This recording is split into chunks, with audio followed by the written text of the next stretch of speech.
Hi everyone, welcome to North Star Knife Reviews. Today I'm taking a look at a small knife, a brass figural knife with a deer hunting scene on it. Kind of cool.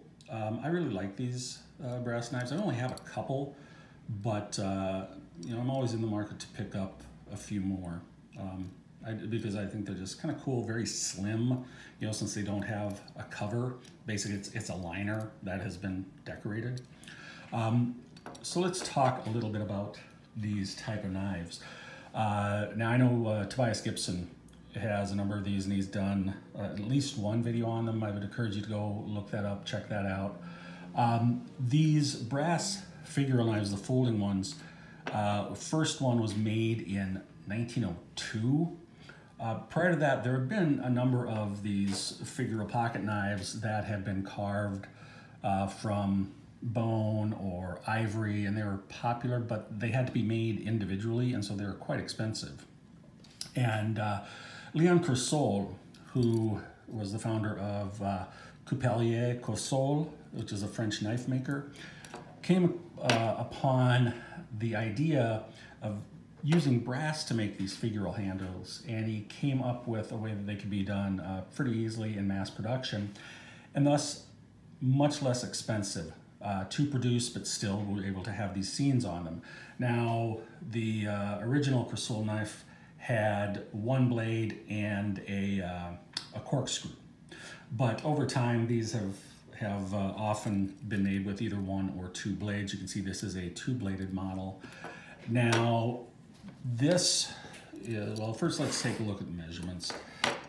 This knife, oops, sorry, got out of frame there. This knife is not quite 3.5 inches long closed, maybe 3 1/4 closer. Very, very slim. You can see this is maybe 1/4 inch thick. So very slim, going in the pocket nicely. You could put this on a keychain. You could put it as a watch fob, which is what they were often used for. Now, I don't know for certain who made this knife, but I do have a good idea who it was. Now, you can see the tang stamp simply says stainless Solingen, Germany. No maker on it. The main blade is going to run about 2.5 inches, just maybe 2 1/8 on the cutting edge.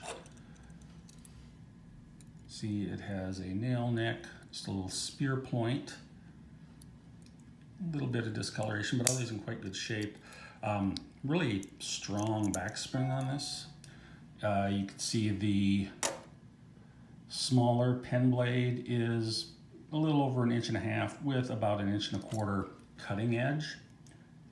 No markings on this whatsoever. Take a nice look, and this one doesn't spring back or snap quite as much as the main blade. See, here is the scene, and it is the same on both sides. Now, I've seen a number of these both with and without a maker, and they seem that this design at least was made by Colibri out of Solingen, Germany. Now, there are a number of makers that make these, but generally they all have their own handle designs, at least at one time. And Colibri started in Solingen in 1928.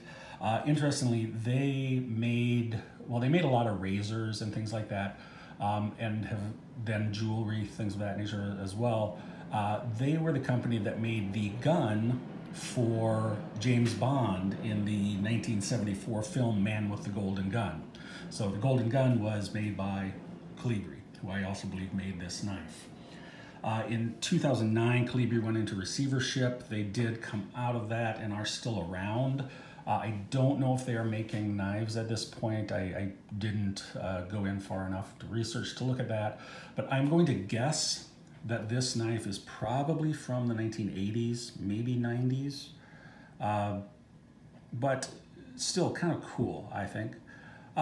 Hope you found this little look interesting. These little brass knives are kind of cool with their little scene on. This only ran me about $10. And I see them running anywhere from $10 to, I saw this exact same knife on eBay for $70, which I think is, very unreasonable. But, if you could pick these up for this, especially the Zolingen ones, for 25 bucks or less, I think you're probably getting a decent deal. Nice little knife, just really pretty scene on it. I hope you found this interesting. Thanks for watching. Please subscribe. I'll catch you next time.